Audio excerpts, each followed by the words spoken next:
Welcome back into DSI. It's playoffs time here for spring sports. Playoffs? We're talking playoffs. But these next two teams, well, it feels like playoffs regardless of when they meet. Yeah, exactly right. A rivalry matchup to get your postseason started right here in Salisbury. Why High with an upset over Parkside nearly 3 weeks ago.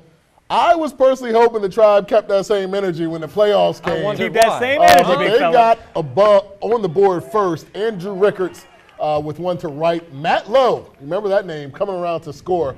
Parkside with a golden chance to get themselves even on the bases loaded. Fourth inning, Braden Lures getting the punch out to end the threat.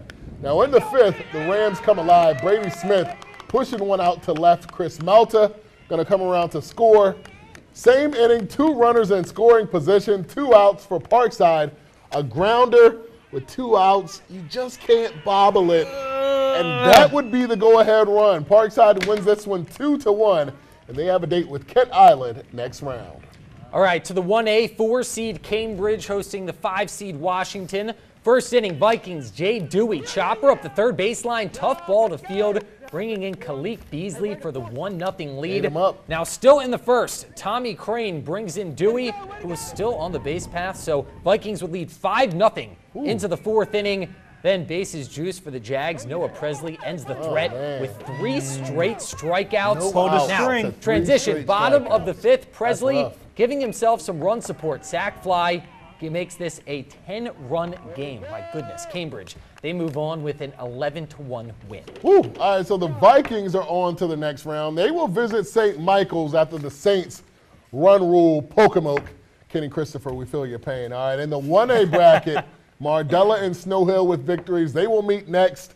And Queen Anne's with an upset win in Ridgely over North Carolina. They move on to play Easton. Each one of those games coming up tomorrow. And the beautiful thing about high school sports is playoffs for each season start at the same time for seasonal sports. So even though we're done with baseball, for now we do have some lacrosse action to talk about. Yeah, that's right. So on the turf, getting some love tonight, and a lot of it really, out in Cambridge. We had 2 games, opening state tournament play. Class 1A battle out in Cambridge earlier tonight. The Vikings playing host to Kent County, opening minutes. Bryce Bromwell, hear that name often. Shot down low for the first score of the game.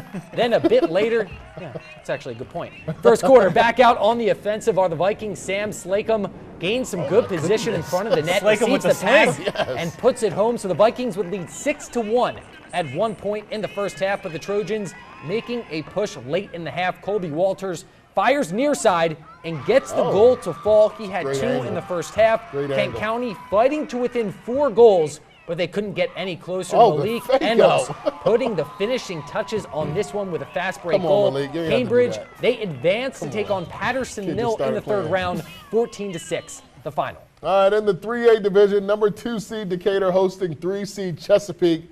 We thought this would be a fairly easy game for Decatur. Chesapeake jumping ahead early, though.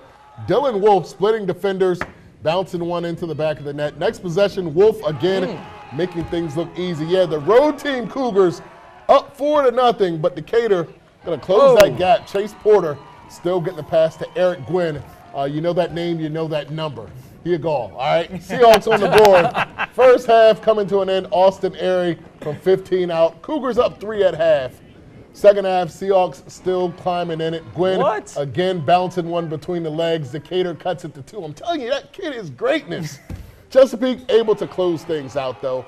Thomas Bullen going top right as Chesapeake bounces Decatur. We did not see that coming in round 1, 11-10.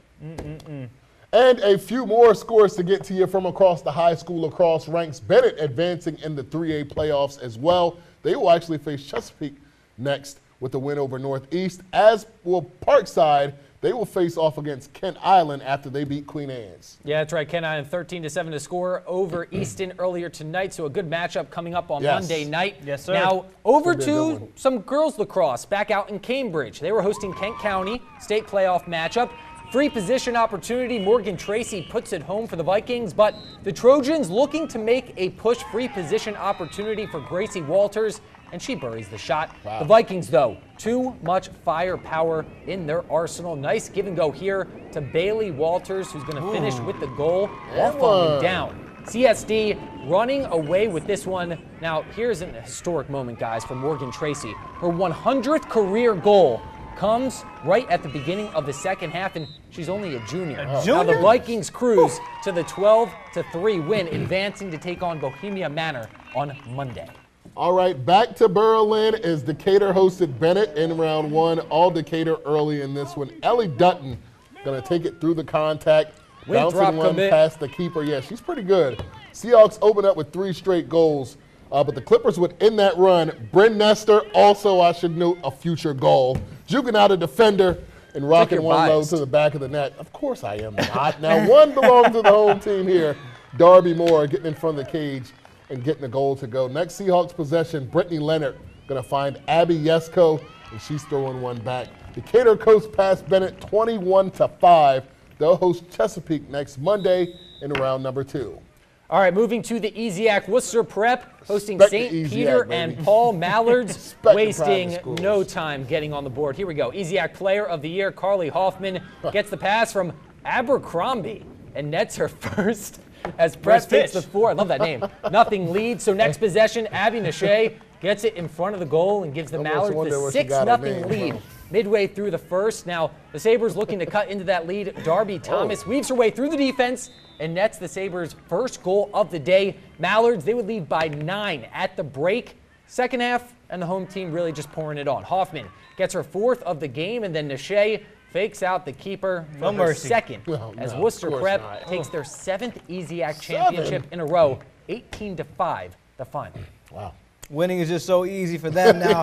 Playoffs just underway. We saw the action from the week that was, but some big games slated for the weekend. Hopefully the rain will hold off. Absolutely right. One of those games that I have on my radar, circled on my calendar, last year's Bayside champ Snow Hill taking on this year's runner-up Mardella. And these are 2 teams that, you know, they had great seasons. Snow Hill last year, Mardella this year. We're going to have to see what Snow Hill's able to do against them. And that's on the high school diamond, and I know a little bit later on we have some collegiate games that are coming this weekend as well over at your alma mater, Salisbury University. So that coming up a little bit later as well. There you go. All right, well, coming up after the break, the tornado that ripped through Laurel last month may be gone, but the devastation remains tonight.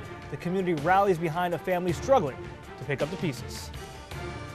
Stanley, and I play baseball for Colonel Richardson High School, and you're watching Delmarva Sports Insider.